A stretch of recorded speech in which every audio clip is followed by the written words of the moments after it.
हमारा ग्रह पृथ्वी अरबों साल पहले बना था।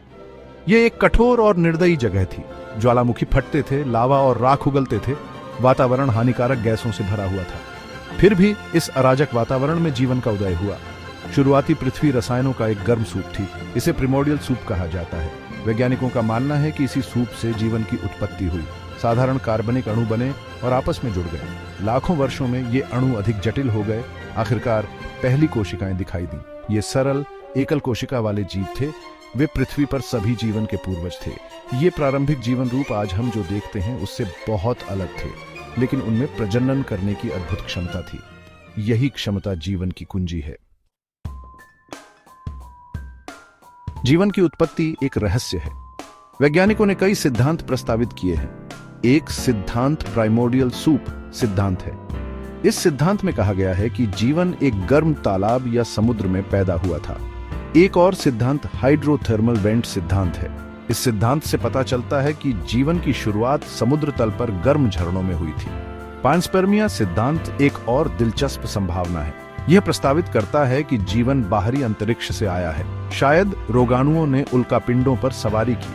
हो सकता है कि अंतरिक्ष की ये चट्टानें हमारे ग्रह पर जीवन लाई हों। प्रत्येक सिद्धांत की अपनी ताकत और कमजोरियां हैं। वैज्ञानिक इन विचारों का पता लगाना जारी रखते हैं। जीवन की उत्पत्ति की खोज की एक आकर्षक यात्रा है। अरबों वर्षों तक एकल कोशिका वाले जीव ही पृथ्वी पर एकमात्र जीवन थे। फिर कुछ अविश्वसनीय हुआ। कोशिकाओं ने सहयोग करना शुरू कर दिया। उन्होंने समूह बनाए और अंततः बहुकोशिकीय जीव बने। ये विकास में एक बड़ा कदम था। बहुकोशिकीय जीव बड़े और अधिक जटिल हो सकते हैं। वे विशेष कार्य कर सकते थे। इसने ऊतकों और अंगों के विकास को जन्म दिया। पहले बहुकोशिकीय जीव सरल कोमल शरीर वाले जीव थे। वे महासागरों में रहते थे। समय के साथ वे जीवन रूपों की एक चमकदार सरणी में विकसित हुए। इसमें जेलीफिश, कीड़े और स्पंज शामिल थे। महासागर जीवन से भरपूर थे। महासागर ही एकमात्र ऐसी जगह नहीं थी जहां जीवन फला फूला।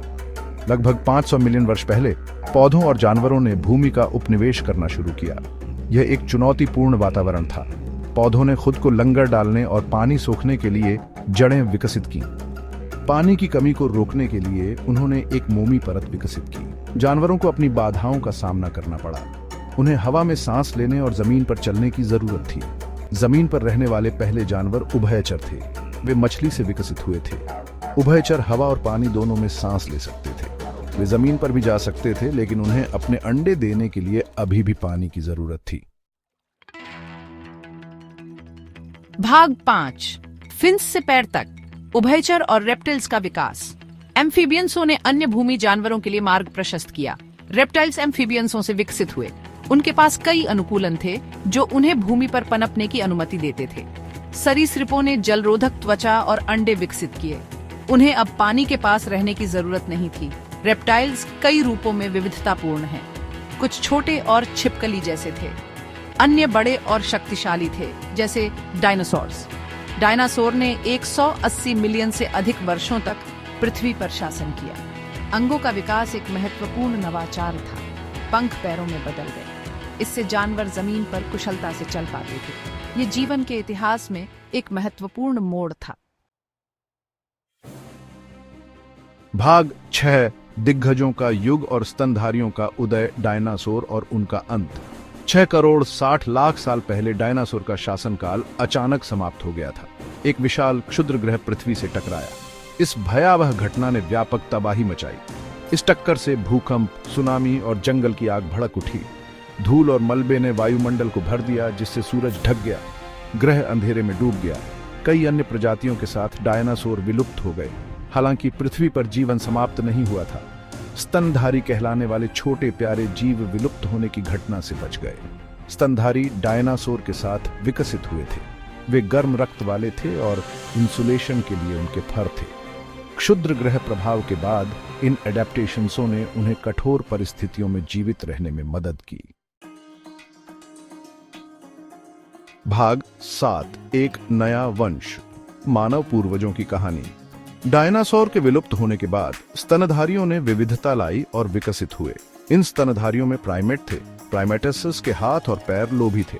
उनके पास दूरबीन दृष्टि भी थी जो उन्हें दूरियों का सही अंदाजा लगाने की अनुमति देती थी। लाखों साल पहले अफ्रीका में होमिनिड्स नामक प्राइमेट्स का एक समूह विकसित होने लगा। होमिनिड्स को उनके सीधे आसन और द्विपाद हरकत की विशेषता है। वे 2 पैरों पर चले। सबसे पहले झट होमिनिड्स में से एक आर्डिपिथेकस रमिडस था। यह लगभग 4 मिलियन वर्ष पहले रहता था। आर्डिपिथेकस में वानर जैसे और मानव जैसे लक्षणों का मिश्रण था। ये सीधा चल सकता था, लेकिन पेड़ों पर चढ़ने के लिए इसकी लंबी भुजाएं और लोभी पैर की उंगलियां भी थीं। खंड 8 मानवता का उत्थान, भाषा, संस्कृति और आधुनिक मानव। लाखों वर्षों में होमिनिड्स का विकास जारी रहा। एक वंश ने हमारी प्रजाति होमो सेपियंस को जन्म दिया। होमो सेपियंस लगभग 3 लाख साल पहले अफ्रीका में उभरा था। हमारे दिमाग बड़े थे और हम अपने होमिनिड पूर्वजों की तुलना में अधिक बुद्धिमान थे। मनुष्यों ने भाषा और संस्कृति का विकास किया।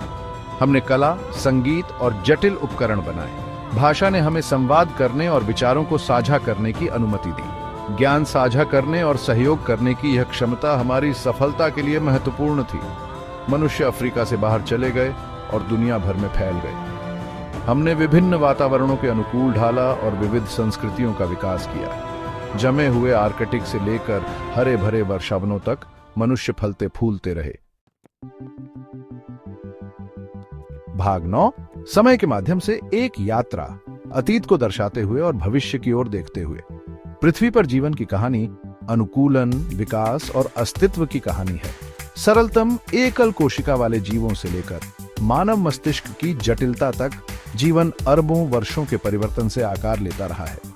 जब हम भविष्य की ओर देखते हैं तो हम केवल कल्पना कर सकते हैं कि विकास में कौन से नए अवंडर्स हैं। शायद हम अपने ग्रह से आगे निकलेंगे और ब्रह्मांड का पता लगाएंगे, या हो सकता है कि हम उम्र बढ़ने के रहस्यों को उजागर करें और अमरता प्राप्त करें। एक बात निश्चित है, जीवन की यात्रा अभी खत्म नहीं हुई है।